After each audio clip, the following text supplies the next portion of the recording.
அதிமுகவும் பிஜேபியும் வந்து கூட்டணி பிரிவு ஏற்பட்டிருக்கு. இதில் வந்து கடும் விமர்சனத்திலேயே வந்து போயிட்டு இருக்கு, மோதல் ஏற்பட்டுக்கிட்டே இருக்கு. இந்த சூழ்நிலையில் அதிமுகவும் பிஜேபியும் மறுபடியும் ஒன்று சேர்றதுக்கு வாய்ப்புகள் இருக்கு.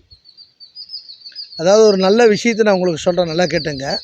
அரசியலில் எதுவும் நடக்கலாம், அரசியலில் எதுவும் நடக்கலாம். அரசியல் நான் சொல்கிற கணிப்பு நடக்கும். 2026 அதிமுக பிஜேபி ஒன்று சேரலாம். திடீர்னு அவங்க பிரச்சனையை மறந்து ஒன்று சேரலாம்.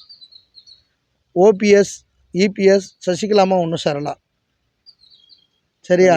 சேரலாம் அப்படின்றது போய் நீங்கள் ஜாதக ரீதியாக வந்து சேருவாங்க அப்படின்ற மாதிரி ஏதாவது சேரலாம் அப்படி தான் சொல்லணும். இப்போ நான் அரசியல் இருக்கிறனால சேரலாம் தான் சொல்லணும். சேரலாம், நிச்சயமாக நடக்கலாம். அதே நேரத்தில் நிறையா கூட்டணி கட்சிகள் இடம் மாறி அதிமுகவுடைய கூட்டணிக்கு வரலாம். அதனால் வந்து நிச்சயம் 2026 அவர்களுக்கு சாதகமாக இருக்கலாம். பாராளுமன்ற தேர்தலில் யாருக்கும் வெற்றியும் கிடையாது, யாருக்கும் தோல்வியும் கிடையாது. இதுதான் உண்மையான விஷயம். 40 தொகுதியில் ஜெயித்த திமுகவும் ஆட்சிக்கு போக முடியல. மெஜாரிட்டி பெறாமல் 240 தொகுதி மட்டும் பெற்ற பிஜேபி ஆட்சியில் இருக்குது.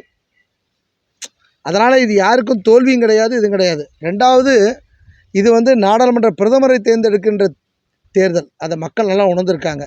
அதனால் வந்து இந்தியா கூட்டணியா தேசிய ஜனநாயக கூட்டணியாங்கிறது தான் வாக்கு கொடுத்துருக்காங்க. அதனால் சட்டமன்ற தேர்தலில் தான் அதிமுக தன் பலத்தை நிரூபிக்க வேண்டிய ஒரு முக்கியமான விஷயம். போன்ற காலத்தில் 2026 சட்டமன்ற தேர்தலில் அதிமுக சரியான நிலை எடுக்கவில்லை என்றால் நாம் முழுமையாக எதுவும் சொல்வதற்கு இல்லை. இப்போ அதிமுகவில் பார்த்தீங்கன்னா சசிகலா, ஓபிஎஸ், இபிஎஸ் இவங்க 3 பேரும் வந்து ஒன்று சேர்றதுக்கு வாய்ப்புகள் இருக்குங்களா? அதாவது அதிமுக என்பது மிகப்பெரிய ஜனநாயக கட்சி.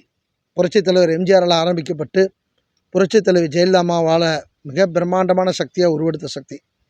புரட்சித் தலைவி அம்மாவுடைய மறைவுக்கு பின்பு சசிகலா அம்மையாருடைய இதில் தான் இபிஎஸ் எல்லாம் இருந்தாங்க. அப்புறம் திடீர்னு அப்போ வந்து ஓபிஎஸ் பிரிஞ்சு தர்மயுத்தம் நடத்தினார். அந்த சூழ்நிலையில் வந்து திடீர்னு மறுபடியும் ஓபிஎஸ் சிபிஎஸ் இணைஞ்சாங்க, சசிகலா அம்மா தனியாக இருந்தாங்க. அப்போ அதுலேருந்து டிடிவியில் வெளியே போயிட்டார். இதனால் வந்து கட்சிக்கு வந்து பின்னடைவு தான்.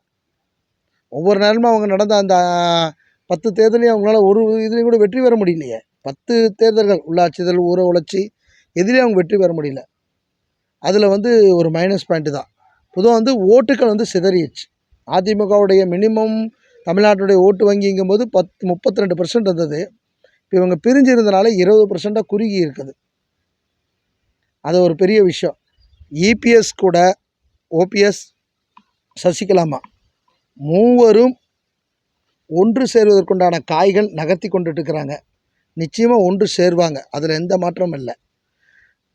இபிஎஸ், ஓபிஎஸ், சசிகலாமா இந்த மூவரும் ஒன்று சேர்ந்த ஒரு கட்டாயம் காலத்தில் இருக்குது. அப்போ வந்து அதிமுக மிகப்பெரிய பலமான கட்சியாக மாறிடும். சாமி, இப்போ ஓபிஎஸ் இபிஎஸ் இப்போ இருவருமே வந்து மாற்றி மாற்றி வந்து விமர்சனம் செஞ்சுக்கிறாங்க.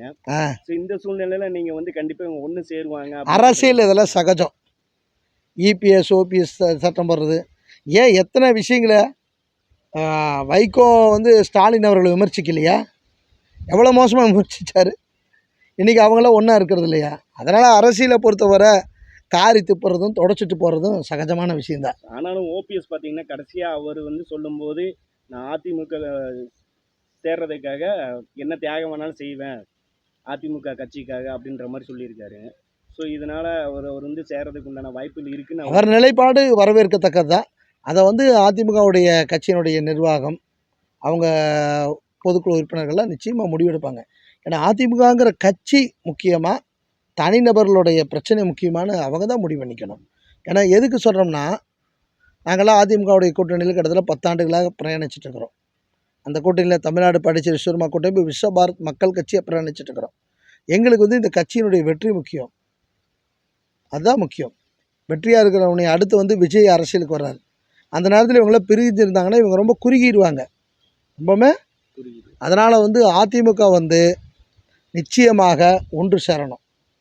உன்னை பிரிஞ்சு இருக்கிறவங்க எல்லோரும் ஒன்று சேரணும். ஒன்று சேர்ந்தாங்கன்னா 2024 அவங்க வெற்றிக்களம் காண்பது உறுதியாயிரும்.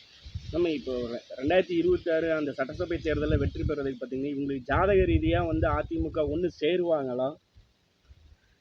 அதாவது ஜாதக ரீதி எடுக்கும்போது மகர ராசி திருவோண நட்சத்திரத்தில் 1972 நம்ம புரட்சித் தலைவர் எம்ஜிஆர் வந்து அண்ணா திராவிட முன்னேற்ற கழகத்தை தொடங்கியிருக்கார். அந்த கணிப்பு எடுக்கும்போது வந்து நிச்சயமாக 2026 மிகப்பெரிய மாற்றம் இருக்குது. அதிமுகவுக்கு மிகப்பெரிய மாற்றம். மிகப்பெரிய மாற்றம் இருக்குது. அதை சரியாக பயன்படுத்தணும். சரியாக பயன்படுத்தணும். பயன்படுத்தலைன்னா சரியாகாது. நாங்களே எவ்வளோ 2019 முடிக்கும்போது நான் எலெக்ஷனில் சொன்னேன், இந்த மாதிரி நாடாளுமன்ற தேர்தலில் மிக மோசமான தோல்வி இருக்குது, கிரக சூழ்நிலை இருக்குது அப்படின்னு சொன்னேன். அப்போ அவங்க எடுத்துக்கல. அதில் தோல்வி அடைஞ்சோடனே கொஞ்சம் யோசிச்சு பார்த்தாங்க, சாமி சொல்ல சரின்னாங்க. அதே மாதிரி தான் சட்டமன்ற தேர்தல் 2020 வரும்போது நான் சொல்கிறேன், 21 சொல்கிறேன் 2021 சட்டமன்ற தேர்தலில் இந்த மாதிரி 75லேருந்து 60 சீட்டுக்குள்ளார தான் கணக்கு இருக்குது, 60லேருந்து 75 சீட்டு தான் கணக்கு இருக்குதும்போது எல்லாம் சிரித்தாங்க. உளவுத்துறையெல்லாம் 135 சீட்டு சொல்லுது, பாபுஜி சாமி வந்து அதிமுக 75 சீட்டுக்குள்ளே தான் வரும்னு சொல்கிறாரு. அப்போ அதுதான் நடந்தது. அதே மாதிரி தான் கணிச்சு வச்சுருக்கேன். 2026 கவனமாக இல்லை என்றால் அதிமுகவுக்கு கடினமாக இருக்கும்.